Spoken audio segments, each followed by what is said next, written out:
Hi, I'm Pete Colley, this is Johnny Herbert, and we're going to be bringing you race-to-race previews throughout the F1 2017 World Championship.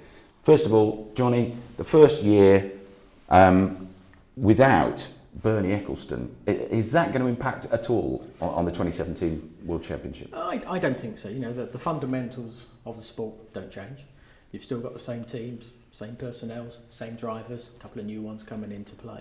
So it's not really going to change the whole dynamic of it. You know, we've got the new owners coming in, Liberty Media, with Ross Brawn from Brawn Grand Prix in Benetton and Jaguar before that, Sports Cars Le Mans. So he's got wealth of experience in motorsport.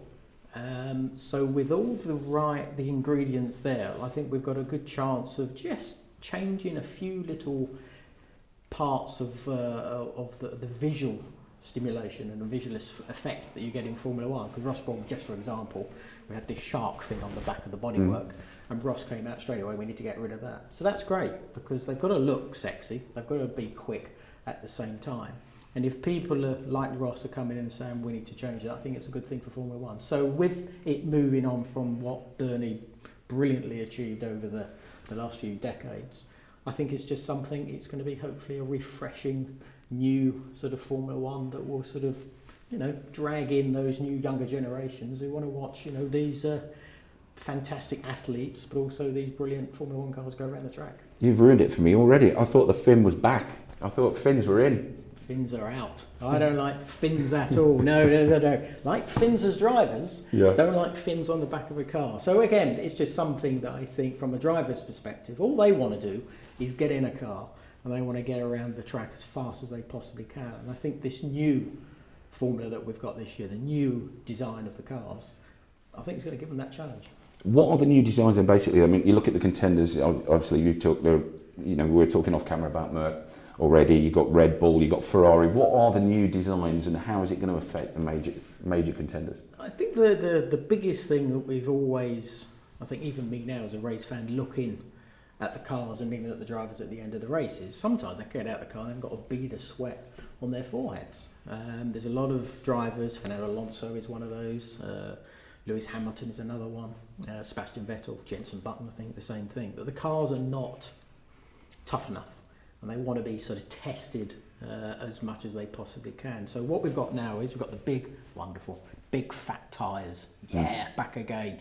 So that's actually made the cars wider as well. So what they've then also done is the front and the rear wings have been changed. They're wider at the back, but it's actually about 15 centimetres lower, and it's about 20 centimetres further back. You've got a lovely diffuser now, the old diffusers we sort of used to have in the late 80s and early 90s. That's been come back into play as well. So what's that's producing? You've got to have a mechanical grip because you've got the big fat tyres, the big slick stickiness that's going to be a really tough thing for the drivers physically. Then you've got more aerodynamic downforce because the floor is going to create that much more, and we're talking of 3, 4, maybe 5 seconds a lap faster. So the G forces are going to be going up to the 5.5 G under braking, and of course through the very, very quick corners at the same time. So the physical challenge is going to come into play at the same time, and I think that's a good thing because I think you're always going to have the very best are going to show us why they're the very best because they can get to that limit of these massively faster cars than we've seen in the past. So I think we're going to see a slightly differential from the very good to the good at the same time. So I think that's a very good thing as well. But the physical side is going to be something that's, I think, a good thing for Formula One because we need to have them being tough machines. Chunkier cars, and as a consequence, chunkier drivers because they're going to have to be stronger, aren't they? Their physicality, they're going to have to be more capable, do you think? You're going to see these things grow. The old neck muscles are really going to grow quite a big time, I think, which is great because that's, if you look at Nigel Mansell, even today he's got a massive neck. He has got a big neck. He has got a big neck. But that was at Mika Hakkinen, another one, you know, sort of a 90s world champion. He had a very big neck at the same time. So that's going to be something that sort of the younger drivers, Max Verstappen, it will be the most impressive car that he's ever driven in his entire short life. That has been involved in Formula One. So again, he's going to have to work very, very hard because he's come through formulas that haven't generated the grip that he's going to be having now. Back in when I was starting off, everything was a lot more physical. We didn't have power steering, so that actually made you have to sort of work that much harder. Of course, power steering is still there at the moment. So there are going to be elements that the younger generation are actually going to have to work that much harder in the gym. Is it a problem? We used to be able to do it years ago, and I think it's something they just slightly change their fitness routine, and they'll be fine. What changes are we going to see overall then from last year? I mean, there are changes every year with F1.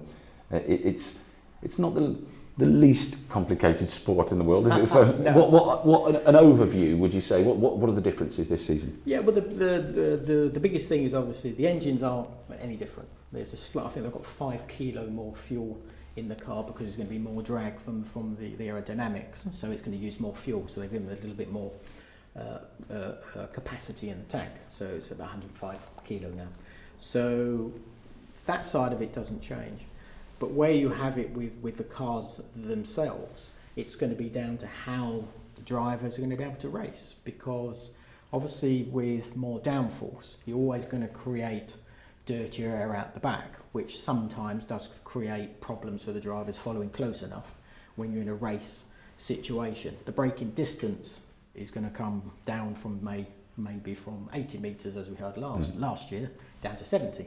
So that's going to make a little bit of an impact at the same time. But then it's going to be the last of the late breakers as well, who is going to be able to get to that very, very edge, because everything's going to be happening maybe, as fast as it did last year, as far as speed is still concerned. But of course, that braking distance and that corner is going to be coming up on you that much quicker as well. So that's why we're saying they're going to see the difference between the good or the very good and the good. So that's going to be something that's going to be good. But the racing is something, this is why they brought these rules in, was to make the racing more exciting, for them to look better on the track, because they're going to be travelling, these 4 or 5 seconds a lap quicker at the same time. So they've tried to up the ante as far as the technical side for the engineers, but also for the drivers as well. So there's 2 sides to the story, where everybody's got to try and work very, very hard during the season. It's a little bit more open now as far as development is during the season for the cars. Mm-hmm. So then you'll probably see the evolution of the cars, probably be much speedier than we've seen in the past at the same time. So the challenges are going to keep changing as we go race to race at the same time. So that's good as well. So there's always the engineers and the teams have got to work very hard to improve themselves. But then the drivers have got to adapt to the changes that are coming their way, maybe more faster than they have done in the last, probably five years. Slightly riskier this season, do you think? A little bit more danger to it, edge? I hope so. I'm always an advocate for that's what Formula One is all about. I think Jackie Stewart, we know that horrible sort of time he went through in the 60s, where they were sort of losing drivers nearly every race. So Jackie was a very influential man on getting safety improved.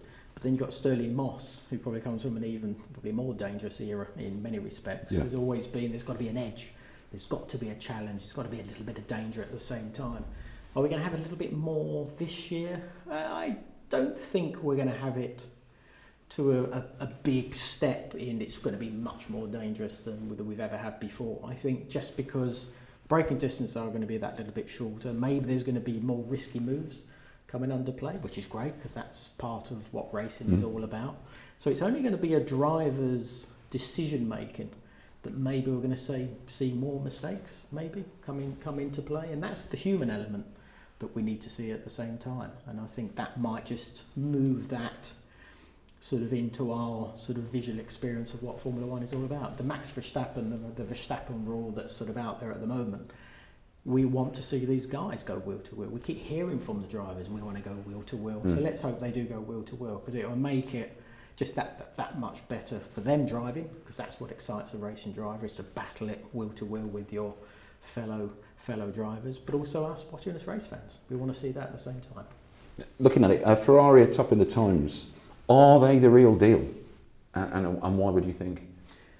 I think they're not looking bad, I must admit. Their pacing testing is one of those things we test in.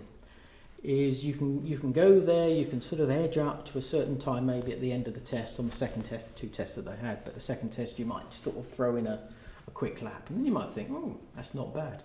But they were there from day one of the first test, and they were there on the last test on the last day, and they were there as well with Kimi doing the quickest time. So they look as if they've got a car that they've just unwrapped it, stuck a driver in it, gone on track, and it's produced the goods. So I think they look much stronger than they have done for a long, long time. You know, Sebastian Vettel did a very good job last year. If you remember, he was leading the race until the safety car came in and ruined his race, and then Nico was able to win. But I think this year they're definitely going to be more competitive than what we've seen in the last couple of years, and that's going to be both drivers. Kimi looks happy in the car, and I think these cars with the big diffusers we've got, the bigger downforce we've got as well. Sebastian Vettel, I think that will suit him. When we had the blown floors when he was at Red Bull, it suited him. So this could be the formula that suits him, and we can see that sort of refreshed 4-time world champion sort of going for his 5th. They say the bookies know everything. Do the punters know something? Because 150 million euros have been put on Raikkonen to win the championship at 8-1. I think that's a fair bet. I think that's a fair risk, to be honest. I think, as I said, he looks comfortable. I think when a couple of years ago, he looked a little bit, when he first joined Ferrari after Lotus, he did look not quite that Kimi of old, and was never really performing as well as we all expected. And then last year, he sort of really came alive, and he really did push Sebastian, and was beating Sebastian. And as I said, gone into the testing, he's gone quickest, he's happy. And when you've got a happy Raikkonen, you've got a quick Raikkonen. And when you've got a quick Raikkonen, you've got a big threat, and that's probably going to be on everybody else's mind on the grid at the same time. That's Lewis Hamilton, Valtteri Bottas, and probably even his teammate, I'm sure, Sebastian Vettel. Kimi's shrewd old cookie. What about Mercedes then in pre-season? And you mentioned Bottas there. Yeah. What are they? I mean, surely they've a chance, haven't they? I think you're right on that one. Yeah, the car still looks good. Again, same thing. Took the wrappers off it, got the drivers in the car straight away, very quick. Still very reliable at the same time. Little bit of that crept into Ferrari reliability. Is that a question mark? I don't think so. It's the thing about Formula One. It's very, very good. If there is a problem, fixing it very, very quickly. So I think if there are any problems that they've got, they'll be able to go to Australia. Won't be a problem. So Mercedes still looks strong, yes. Lewis is going to be very, very hungry, because obviously losing that championship last year to Nico Rosberg I think was really tough on him. You know, he did a brilliant end of the season, as we all know, and he was dominating everything that was going on the racetrack itself. Now he's got a new teammate, Valtteri Bottas. A lot of people, especially Frank Williams, said, you know, this guy is a future world champion. Now he's got that chance, but now he's going to be under a completely different scenario and pressure, and the pressure is something that is a Finn. They're always normally pretty sort of they're icy eyes, as they've sort of got. The way that they sort of come across is very calm, very controlled. That may be a strength that he might need to have, especially when he's up against, you know, Lewis Hamilton, who we know is going to be pretty mighty when he's in the car. To me, at the moment, he's still, I think, the best. But it's going to be another challenge for him. Something he's probably not sure about of what Valtteri can actually do when he's actually in the car. But I think they've got a good package, Mercedes, and I think that's going to be something he's going to learn off of Lewis anyway. I think Lewis is driving the best I've ever seen. So he's still improving. He's got a slightly younger teammate who's probably going to learn from that, because he's going to have to learn very quickly, because he's going to know how quick his teammate is. So they're going to still be, yes, a massive challenge to you know, go and get another championship. But of course, most important thing is getting the first win. So that will be pretty key to how the championship sort of goes down the line. If Valtteri can get a pole position and a race win, wow, that's going to be that's flipping the pressure right across the garage to his teammate as well. But I think Lewis will be pretty much in control of Melbourne. And if you're watching in Finland, just remember, Johnny likes fins. But you don't like fins, do you? No, not those shark fins. Don't like those at all. That Red Bull, have they shown enough in testing to suggest that 11-2 they could win the Constructors? It was a lot of people said after the test that sort of Ferrari probably showed their hand a bit too early. But I think that just showed how good, as I said, that car was straight out of the wrappers.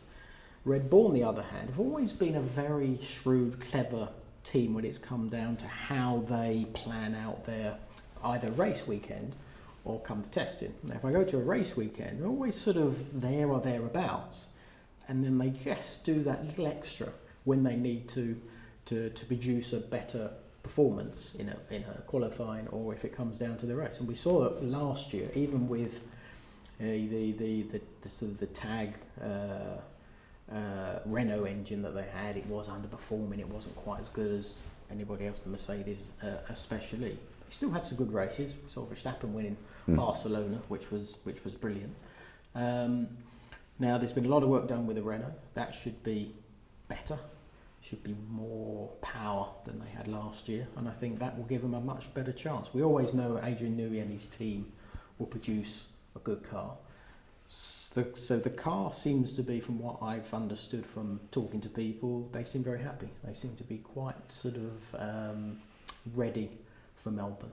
They feel they've got the car that they need, and what they do have, which I think is probably the strongest pairing on the grid, is Max Verstappen and Daniel Ricciardo. They are cracking little drivers. We've got one that's got a smile from ear to ear all the time. We've got this canny little youngster who's coming in and sort of kicking sort of all the experienced drivers at the front into his racecraft that he's got, which I think is dynamic and exciting. So together, as a pair, brilliant. They seem to have the respect for each other, which is great.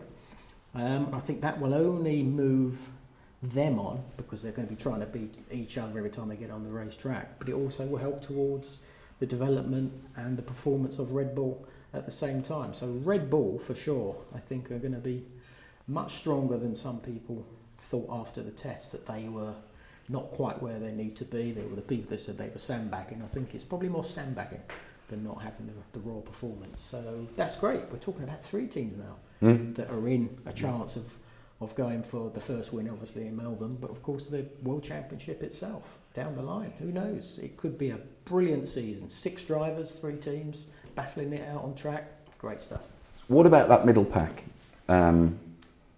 There's Williams, Force India, Toro Rosso, Renault. You mentioned Renault, but who impressed you most? If somebody said you can have a drive of one of these, which one? I probably only do it because of its colour, the pink Force India. Yeah. I think it's rather a special one. I have to say, I haven't driven a pink car myself actually. I was racing a little bit in Japan, so I've seen it. I've seen a bit of pink before. So no, Force India always do a brilliant job. Always seem to sort of have the right mentality to get the best out of themselves. It was great they got that fourth position last year in the Constructors, so that was brilliant for them. A real good feeling within the team at the same time that they are moving forward in the right way. But of course they've got the competition of Williams, and Williams, we know the history of Williams and the World Championships, drivers and constructors they've been able to do. They dropped down a little bit last year in raw performance, got beat by Force India at the end of the year in the constructors. But I think there's a couple of changes that have sort of come their way. Paddy Lowe has obviously moved from Mercedes, now working at Williams.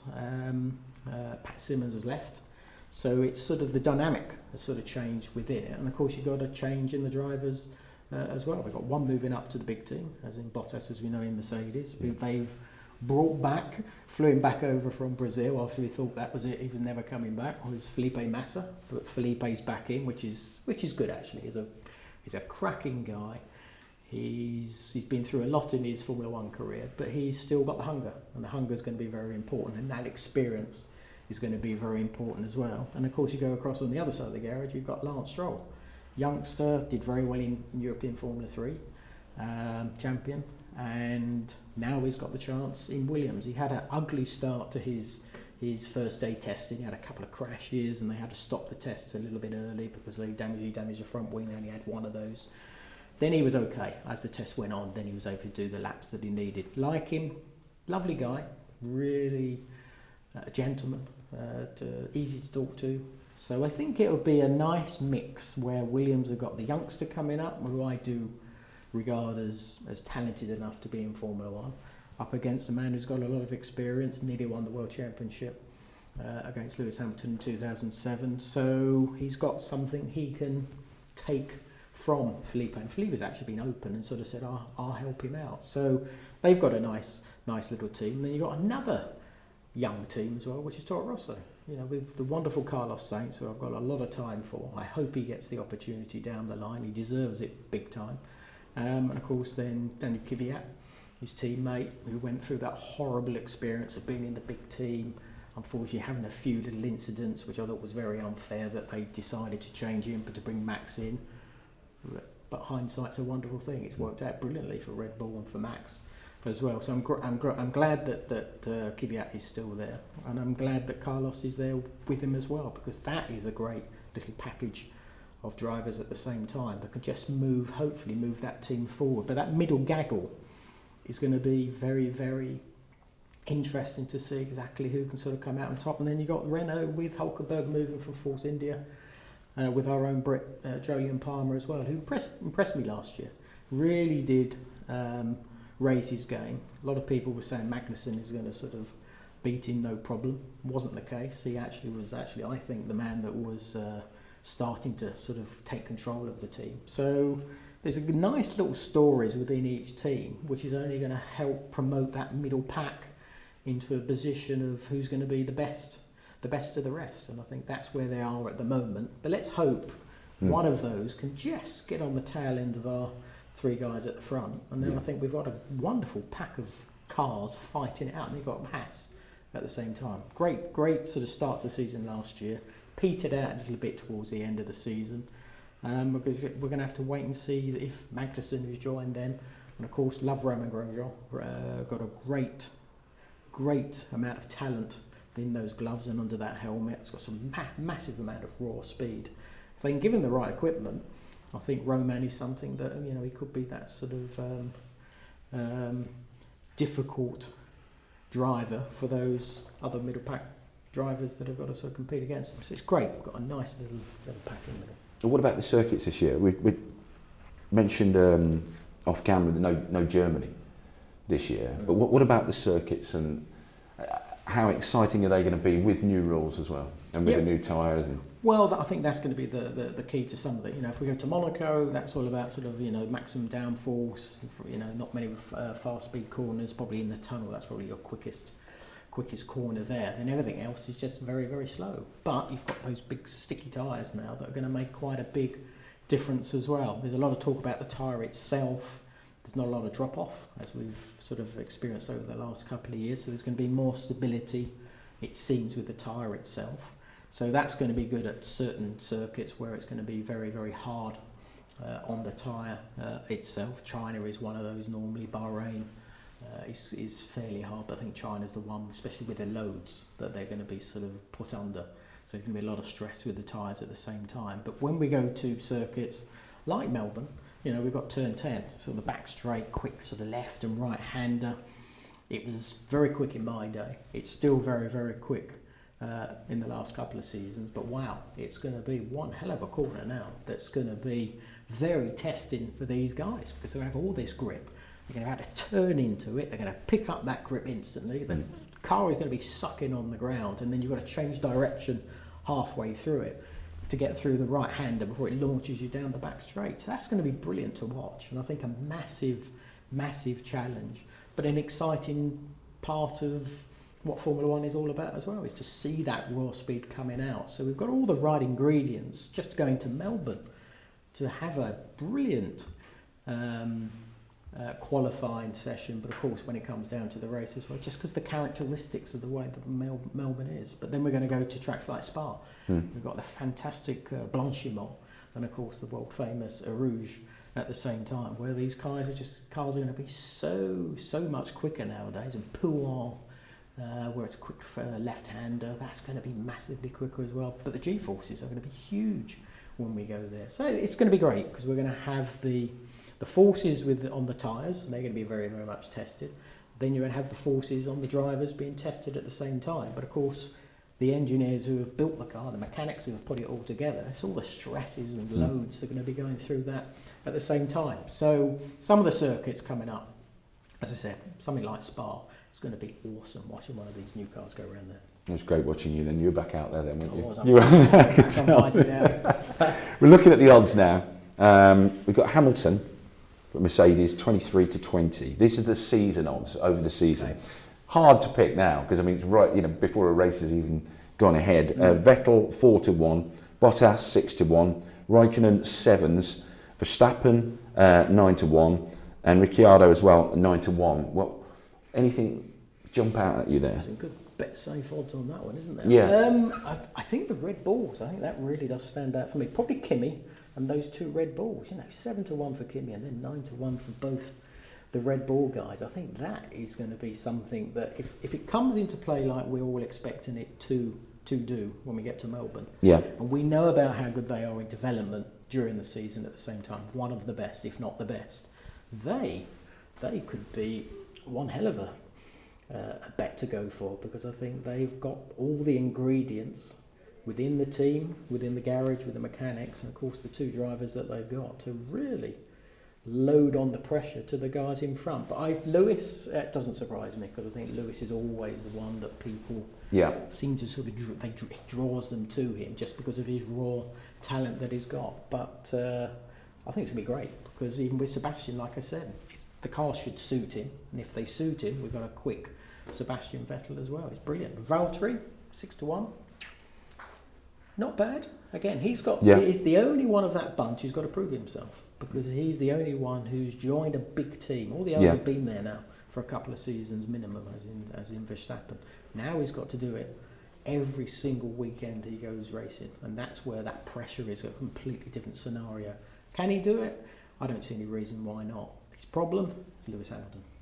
Now the constructors, the bet safe odds: Mercedes 5 to 11, Ferrari 3 to 1, Red Bull 11 to 2. That one is going to be, that's going to be a very interesting one to see how the teams deal with all these changes that are coming through. Now they can deal with the drivers, they can deal with their team itself, they can deal with their engine supplier. If it's Mercedes, that's a little bit easier than the others, but they can deal with all the right things. Ferrari in the same position. Red Bull is the only one who's got sort of that sort of customer sort of tag Renault engine that they've got, and that's something where they've got more to prove than the others. Ferrari are under a mountain of pressure to get the job done. It's been a long time now since they were really challenging for championship. 2008 I think is the last time, and they've got something now, as in a car. They seem to have the right drivers, they have the right sort of ingredients underneath it. Have they got the right ethos? Have they got the right mentality to just do that next step to put them back in contention? And of course then you've got Mercedes, who are on that sort of 3-year winning cycle at the moment, trying to go for their fourth. So it's going to be tight, you're right. It's going to be really interesting to watch how that dynamic, and I'm sure it probably will happen, will twist and turn as the season goes on. There's an interesting one there, Raikkonen special, over 5 pole positions, 9 to 1. What do you think? I'd couple that with the 7 to 1, I think. I think so. I think that's another great bet safe odd to have there, because I think Kimi, as I said before, Kimi is a special person anyway. He's probably the most popular man on the grid itself. The man with probably the fewest words out of everybody on the racetrack itself, but always seems to be able to do the job on track. Leave me alone, I know what I'm doing. T-shirts are sort of out there, because it was just a very simple and simplistic way of explaining his situation is, I know what I'm doing, and I just let me get on with it. And I think that is just proof again that he is special, and I think there's a good chance of that 4 or 5 poles. It's going to be tough, it's not going to be easy for them. I think that's a very good one to go for. Who do you think will get the most poles over the season? It's a hard one to sort of read at the present time. I think the ones I'd like to see it happen is because I like them both. They're different characters in their way. You've got the smiley one that I've mentioned before, it's a bit of a key. And then you've got the youngster that's coming in, and the youngster I love because he's racing, he's raw racing. Something actually Lewis Hamilton is looking forward to having a battle with him. So that's great to hear drivers talking about, come on, let's get in the mix. Now we've got that chance of them getting in the mix. And I think they are the ones that I think everybody would love to see them sort of, I don't know, be rejuvenated because of those times they had with Sebastian a few years ago. And I think they look pretty strong. But again, they've got to prove it. The other two at the moment are probably in sort of the favourites positions because we know roughly where they are. Mercedes, we might believe, I believe, that they will probably just have a little turn up when they get to Melbourne. Historically, that's what they've always done. But then if you go back to the test again, you saw Ferrari had a slight, I don't know, 4/10, half a second sort of gap. Now, is that turn up just going to move them on a par? So that's great. And then you've got the Red Bull that everybody thinks was sandbagging. And then they will come into play as well. So those two young drivers and Red Bull, it would be great to see them sort of pop themselves onto the top of the podium. Johnny, that's been an absolutely brilliant insight into the season that's coming ahead. You can also join us, look out on BetSafe for our Melbourne preview. And Rosberg may have quit. We haven't, we've just begun, haven't we? Indeed. Check out all the latest odds throughout the season on betsafe.com.